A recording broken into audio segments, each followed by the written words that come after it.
Hello and welcome to another episode of the Growth Podcast. I am your host, Matt Bellotti, and today I am really excited to have Holly Chen, who is founder, chief marketing officer, growth advisor at ExponentialX, which all those titles I think are to hit the LinkedIn SEO algorithm for searching. Holly, how are you doing today?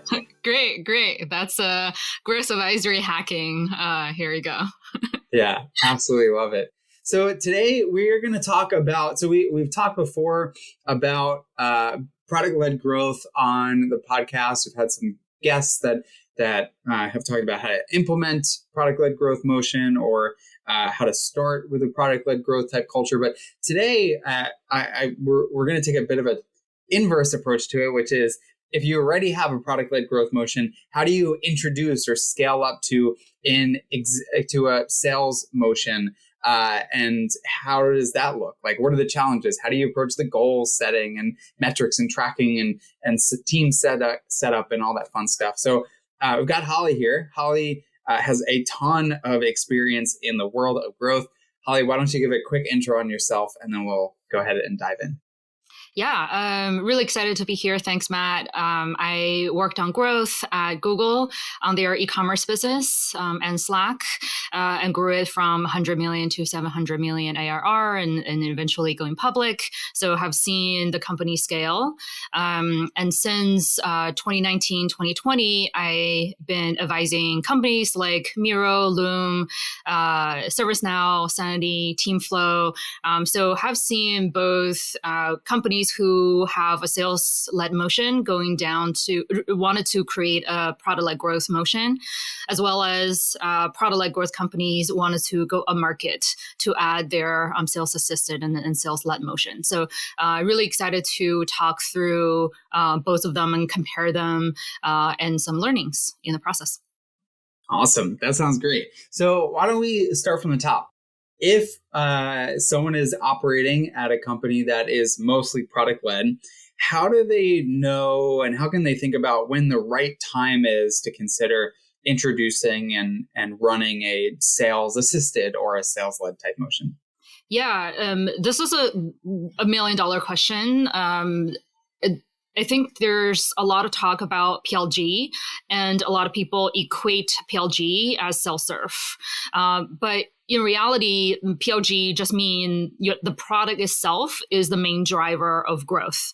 So if people needs to get some help and start using your product, it can still be PLG. And there are two major ways to add your sales motion. One is sales assisted. Another one is sales led. So what does that mean, right? Depending on your product and your audience, a lot of companies who originally have a self-serve motion, a typical example is a user, let's say an engineer or a product marketing manager. They find a tool, they sign up for free, use it for a little bit, likes it, and they may want to have advanced set of features or more control over access levels or security. And at this time, there are two main ways to upgrade. One is self-serve, right? You go into the product somewhere, you pay directly in the product interface with a credit card. You don't have to talk to anyone to do this. And that's a typical PLG monetization journey. Another one is sales assisted, which is you contact sales, which comes in the form of a SDR or AE or CSM. Really depends on how big you are and your role. And then you may see a demo of the enterprise version or advanced version. You may involve internal stakeholders like security, privacy, procurement. You ask your VP to sign a contract. So you get access to these advanced features or sign an enterprise contract and start using it. So this happens when companies go up market from serving SMB to mid-market and enterprise, because enterprise typically requires more control and more security and privacy requirements. If the advanced version of the product is harder to understand and it needs a little bit of a push or help or education to adapt. And finally, there are security, privacy, and procurement requirements. The benefit of having a sales motion is a higher AOV and longer revenue retention, and sometimes more upfront revenue, so that your long time LTV for that is better. So this is a setup of when does sales motion comes in. You can go self-serve, you can go sales assistant, and you can go sales-led.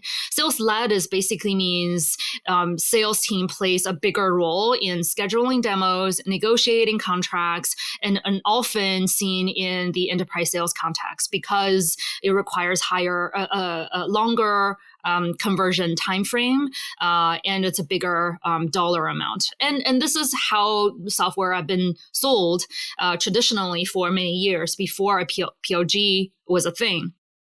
Now the question is, if the company already have a strong self-serve or sales-assisted motion, would you ever consider sales-led motion, right? I'd say this could be an important part of your GTM strategy because one, there are certain industries and personas, they're very hard to reach with pure bottoms-up promotion. For example, regulated industries like financial services, healthcare, government services, or certain personas like CXOs at large enterprises, you simply cannot really reach them through a bottoms-up approach. And that's when you have to establish your sales-led motion and do the sing and dance with your target personas, and as a result, how you measure and how you think about success is different.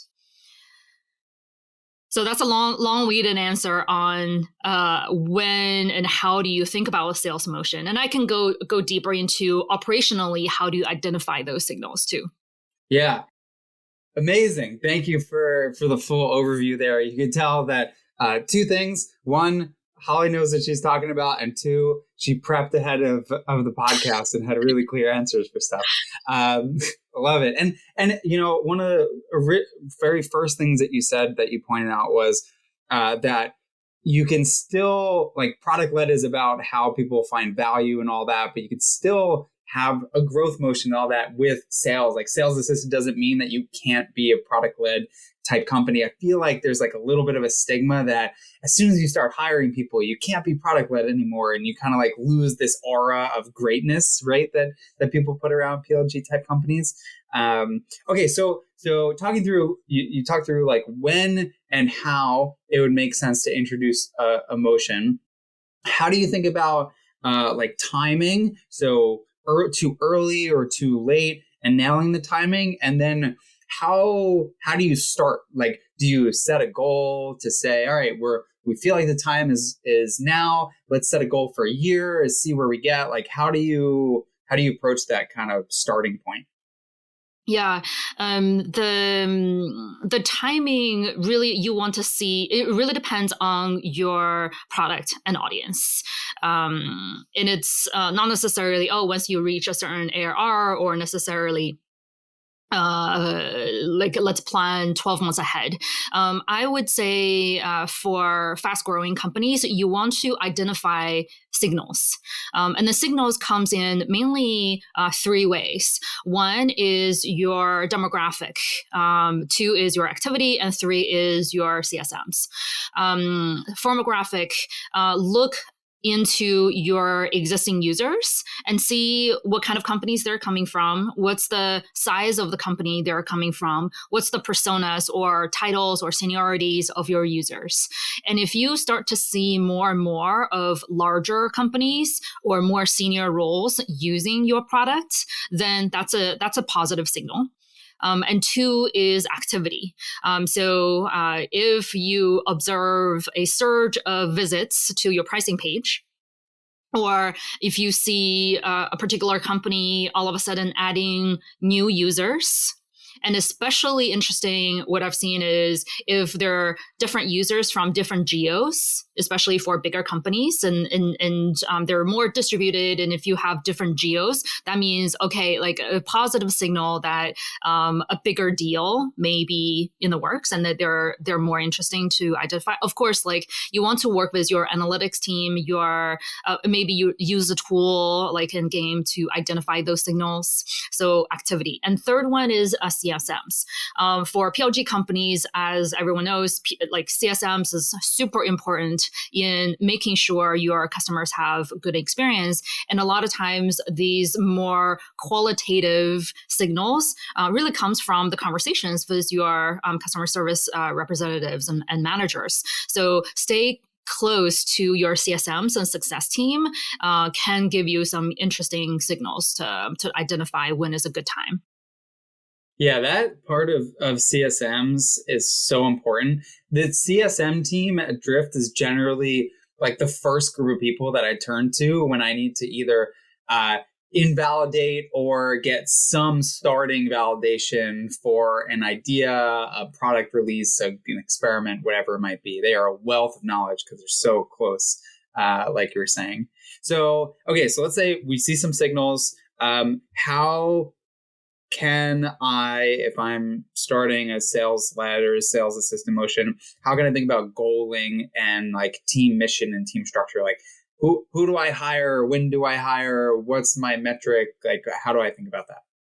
Yeah, ultimately, your goal is to have more revenue, right? Like, and then it comes down to conversion rate and your NDR and et cetera. So you want to set the goal of what's the additional revenue and revenue growth you want to drive with this motion, and plan out your resources and really understand the ROI of this effort, because it is a very involved process. And like you said, the team structure will be different. How you measure is different. The goal is different. So like I would recommend, especially for companies who just starting to think about this, is use an experimental approach, just like any growth hacker and growth practitioner would do. Is you pick a segment. Right? It can be an industry segment or a persona or a geo that has decent volume to give you a signal, but maybe that segment has a slower time to close or lower conversion rate. And you can cut this in various different ways. You can cut it as controlled and exposed, right? Like part of this geo has a sales assistant motion and half of the geo doesn't, or it can be pre-post. And of course, if you don't have enough of volume, so you want to run in parallel, not to change everything together, but run in parallel, compare your controlled exposed or pre-post in order to say, okay, do I actually see a material difference in adopting the sales assistant motion? Another way you can run an experiment is to direct part of your traffic to the sales assisted flow, right? Like all the new users, you separate out, let's say 30% of your traffic to a flow that requires people to get through the sales assisted flow and see if there's any interesting signals out there. So like run smaller experiments to get signals to get started. In terms of hires, from the marketing side of things, your PLG companies, typically your existing team has experience in high velocity, high volume type of growth motion. Right? They probably have a B2C experience or has more of a experience from companies like Slack or Loom or Trello's of the world, versus if you have a sales assistant or even sales led motion experience from more of a demand gen B2B led type of company is very valuable. So you want to add demand gen resources that have previous experience in driving personalized targeted campaigns. You want to make sure you have a solid solid customer marketing person so that you can work very closely with the team on customer stories, on customer advisory boards, etc. You will probably need your events and field marketing team to grow bigger, because more personalized events is going to be a motion. Marketing ops is an important one, because now you start to adopt a whole different set of tools and systems and measurement. So that's a huge part. And finally, but not least, like the product marketing and content marketing is key, because your product marketing initially for PLG is probably more horizontal, right? Like you have your segments more like more industry based or persona based, but now your product marketing needs to communicate a different set of values, why a buyer would care about your product versus why a user would care about your product. So that's a whole different set of messaging. And subsequently, your content marketing needs to change because now you have to start creating white papers, thought leadership, and more sort of on topics the decision makers will care about. Awesome. My next question was going to be around how you think about like channel mix changing as you introduce sales motion. But I mean, sounds like you covered most of it in that answer. Do you have anything else to add to that? Channel mix is very much, I would say there's similar channels, and then there's additional different channels. So similar channels, maybe previously you run like Google campaigns and Facebook campaigns. You'll probably continue to use these vendors, but your approach and strategy will be different, right? Like the kind of keywords you target or the kind of landing pages you create is going to be different. And then you probably add more targeted platforms and channels that for PLG, it may be too expensive to run. And the case in point is LinkedIn. A lot of times, if you run a PLG and high velocity and high volume type of motion, LinkedIn is going to be too expensive to use, versus if you're running a lead gen and B2B, like a top-down motion, then LinkedIn is very targeted and is one of the best channels to use. And then there are ABM platforms like, Sixth Sense, Demandbase, Triblio, Terminus, Rollworks, Engagio, Metadata, Apollo, like ZoomInfo. All of these platforms really help you to identify who's visiting your website. How do you personalize your landing pages? How do you get signals of intent in order to run your ABM campaigns? So one of the things that I like to dig in in this podcast is like the messy parts of implementation that I feel like get overlooked in blog posts and whatnot. So let's say somebody is in this motion now. They identify now's the time. Here are goals. We're going to do it in an incremental and experiment driven. We have a sense of who we're hiring and in what order. How do you think about handling that in between gray area before the whole thing is fully fleshed out and proven, where executives might look at it and say, why are we introducing this? We've been doing it for a few months. It's super expensive. Like doubt starts to set in. And I know some of it is, you have to set expectations because the timeline for that sort of sale is going to take longer, and recognizing the revenue might take longer, and driving the marketing efforts might take longer. But how do you think about that messy, like interpersonal team level stuff? Yeah. Like you said, setting expectations and over communicate is the key. I think using experimental approach to this is important. If you run an experiment of control exposed and you start to compare, but not compare in a 2-week time frame, but compare in, like, let's say this quarter, we're gonna start getting some signals whether this may work, and the signals doesn't have to be close won because maybe your conversion to sales window is 30 days, 60 days, and maybe longer, and maybe a quarter is not enough to get that signal. But maybe the signal is a little bit forward to say, well, how many people actually clicked on the button to contact sales? What's the average order value of similar companies who contact us via this channel? And do I see a lift in the percentage of companies in my mix of small, medium businesses versus a large enterprises? And then if you use a proxy of past lifetime value to predict the value of the type of leads and the type of companies that you're actually reaching, then that can get an early signal to say, okay, is this ROI positive potentially? And in terms of one of the other parts that get a little messy when you're running both a completely product-led motion and some sales-driven is attribution. Like, I know attribution can get a little chaotic in that world, and handling it and setting up, the systems for it. How do you think about attribution? Yeah, attribution is, I think everyone wants to figure it out, but there's no standard answer.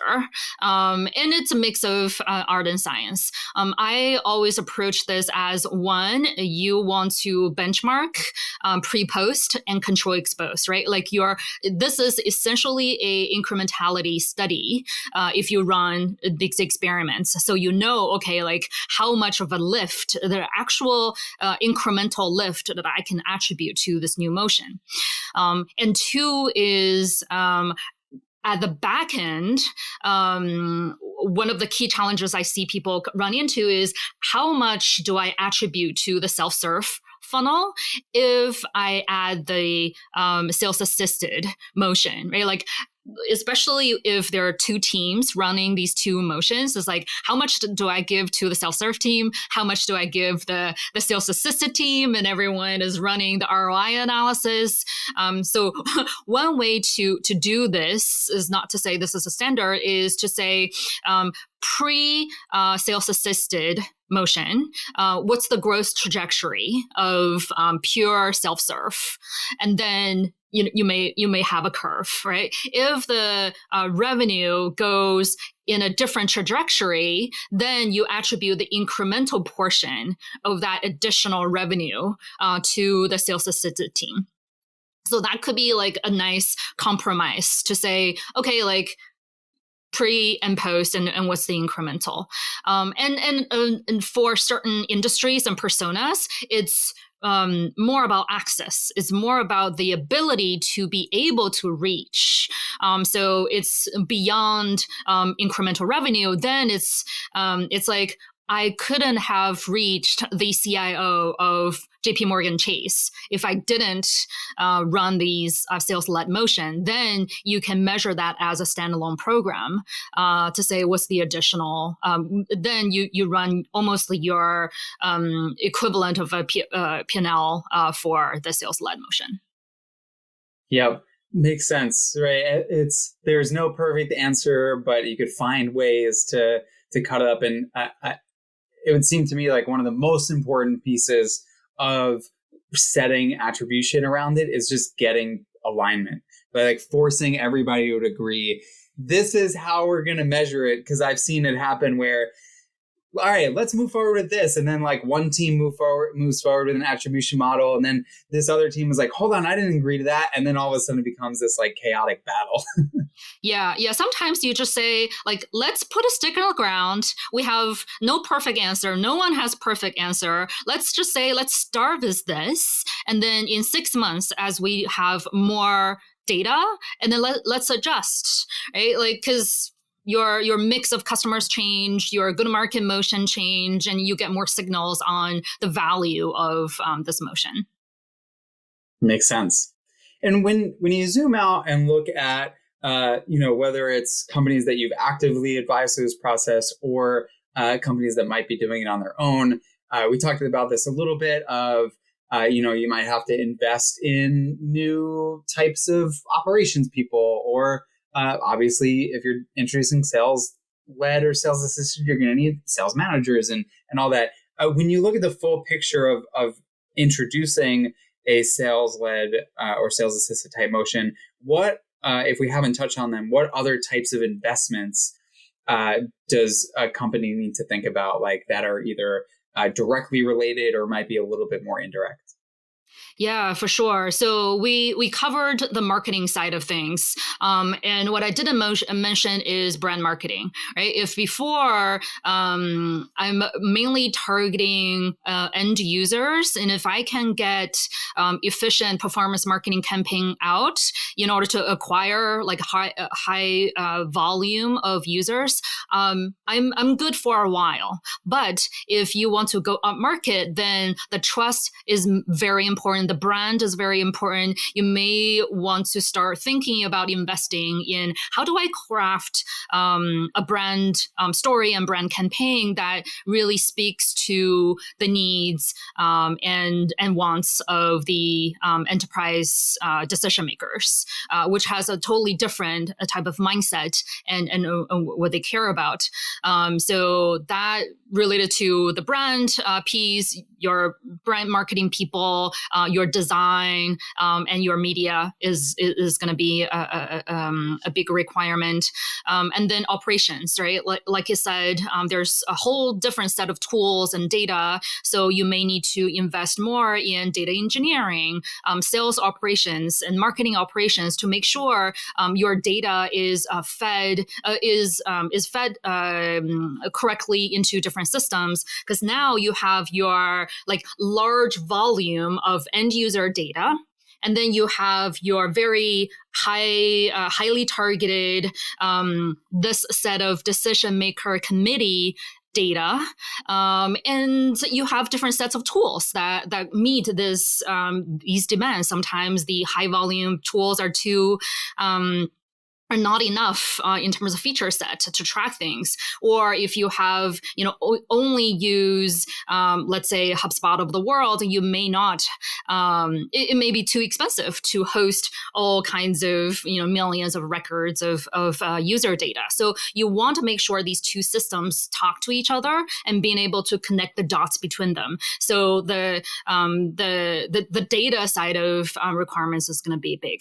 And of course, there's like engineering, design, PM leads. Now, not only your backend needs to change because you will need to develop more like accessibility features, privacy controls, and admin features, but also on the front end, right? Your website is going to change, your flow is going to change, your lifecycle marketing needs is going to change.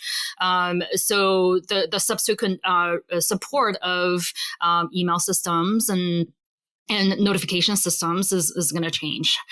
So it's not a small feat to take on. Yeah, there is a lot to consider there, but you've done quite a wonderful job breaking it all down. Is there anything else around this topic that you wanted to touch on that we haven't had a chance to cover at all? I actually have, this is probably not a very conventional observation from the advisory work I've been doing. I noticed a few companies started experimenting high velocity sales motion and really try to compare, because like in Silicon Valley, we're always talk about automation. Automation is always better than human touch. But actually, if you can use high velocity SDR motion to convert your leads in a quick motion, your SDR is not going to cost that much necessarily, and you probably close higher AOV deals that retains longer, and you will probably be able to explain your features better for them to adapt. So it's not necessarily more expensive to have a human touch. It's a few companies started experimenting with like high velocity sales. Not only my advisory clients, but actually also some larger companies start to do that. And it actually has a very positive signal.